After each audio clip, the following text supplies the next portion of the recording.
मेरी एक कविता इश्क में डूबे जोड़े।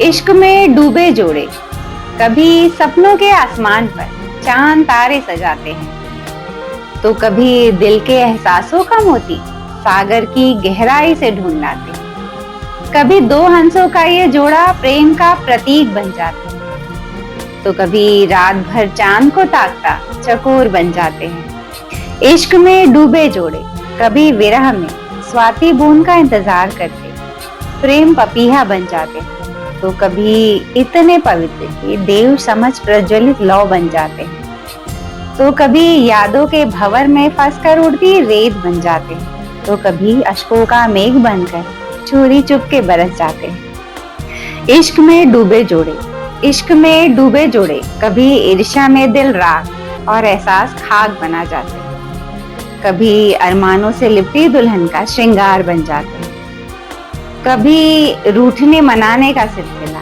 आते जाते मौसम का हालचाल बन जाते हैं, कभी कस्में वादे टूट कर जुड़ने वाला सामान बन जाते हैं।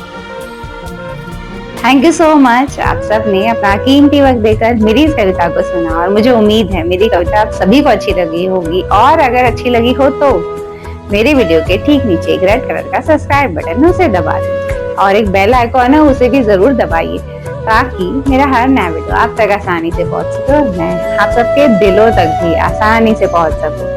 तो आज की मेरी कविता का शीर्षक है इश्क में डूबे जोड़े और इस टॉपिक पर अब मैं आपसे बातें करूंगी। तो देखिए, जब तक ये दुनिया है तब तक प्रेम पर लिखना तो कभी बंद नहीं होगा। कितने सारे संत हैं, योगी हैं, लेखक है, कवि हैं जो सभी प्रेम के बारे में लिखे जा रहे हैं, आज तक लिखे जा रहे हैं। और जब तक ये दुनिया है तब तक प्रेम पर लिखा जाएगा, क्योंकि जब तक ये दुनिया होगी तब तक प्रेम भाव जो है वो एग्जिस्ट करेगा ही, प्यार पर भरोसा रहेगा ही सबका।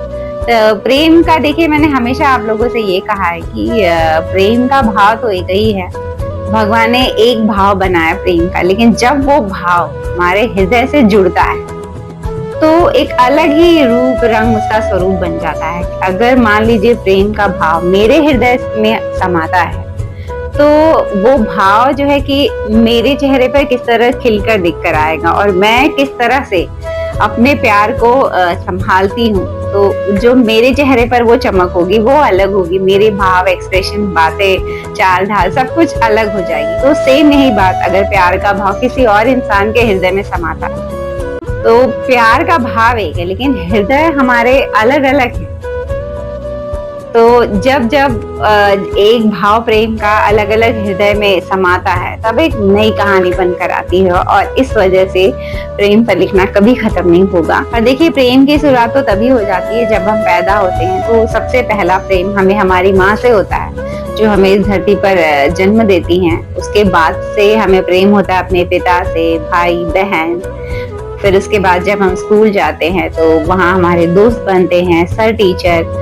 और धीरे धीरे हमारे जो है कि प्रेम का जो है कि सीमा, दायरा बढ़ने लगता है। जैसे जैसे उम्र के साथ हम बड़े होते जाते हैं वैसे वैसे हमारा लोगों के साथ प्रेम संबंध भी बढ़ता जाता है।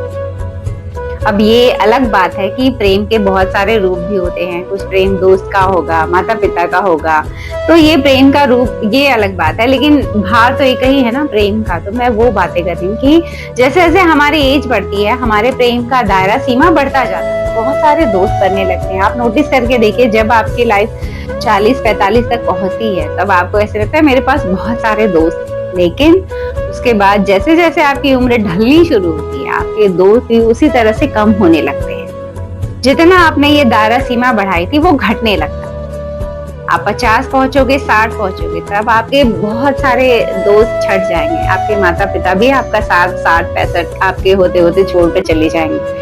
और दोस्तों की अगर मैं बात करूं तो उसमें भी बहुत कम रह जाएंगे। और जब वृद्धावस्था आती है, जब हमारे मरने का समय आ जाता है, जब हम बहुत ज्यादा ही वृद्ध हो जाते हैं, चल फिर नहीं पाते, तब आप देखिए आपके पास कौन होता है। ये दोस्ती का सिलसिला बढ़ाते हैं वैसे वैसे वो सिलसिला घटता भी चला जाता है और अंत में मरते वक्त हम अकेले ही रह जाते हैं। जन्म लेते वक्त आप नोटिस करिए, आप अकेले पैदा हुए, ठीक है, कई बार जुड़वा भाई भी हो जाते हैं। वो और बात है। लेकिन आप जब पैदा होते हैं अकेले आए और बहुत सारा आपने जाल बिछाया, दोस्ती का, प्रेम का, सारे रिश्ते नाते कहाँ कहाँ आपने अपने आप को संबंध में बांधा, और जब मरने का समय आया फिर अकेले हो गए। यार हमें ये सोचना चाहिए कि हम पैदा किस लिए हुए थे? सिर्फ इसलिए हुए थे कि ये जो टाइम पीरियड मिला बस उसे किसी तरह से काट कर चले जाना, या जो ये टाइम पीरियड मिला बस पैसे कमाकर अमीर बनकर लग्जरी लाइफ जीकर चले जाना है?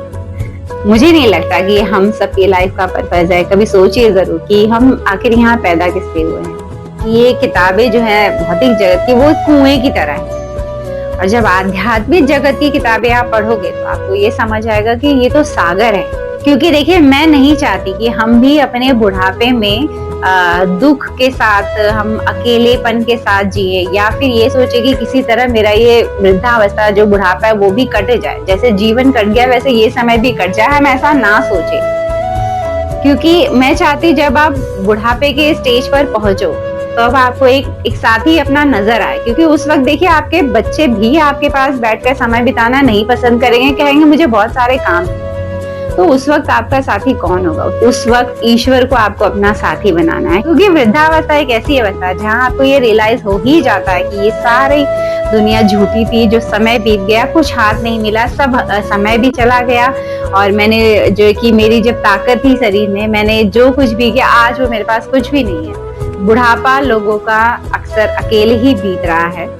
तो अगर आपने ईश्वर को अपना साथी बनाया, अगर आपने ईश्वर से अंत में इश्क कर लिया, मोहब्बत कर ली, प्यार कर लिया, तो आपका जीवन सफल हो जाएगा और आप दुख के साथ नहीं मरोगे, आप सुख के साथ मरोगे। पर ये बात बुढ़ापे में समझने से बहुत बेहतर है कि आप बहुत पहले ही इस बात को समझ लें। इवन बच्चे को जन्म लेते ही ये बातें समझानी सिखानी शुरू कर देनी चाहिए कि ताकि वृद्धावस्था आए तो वो अकेलेपन से ना जूझे, वो ये समझ जाए कि साथी है भगवान जो हमारे साथ चलते हैं।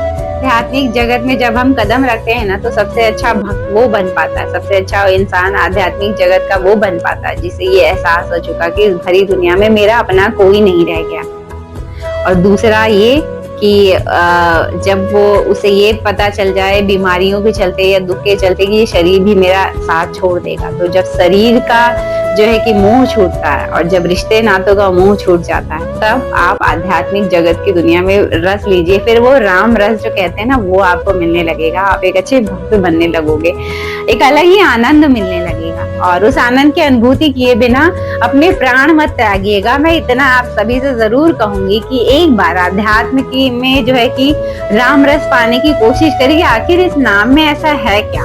तो कमेंट करिए और आप सभी मुझे बताइए कि आप सभी को क्या लगता है, इंसानों से इश्क करना सही है या ईश्वर से?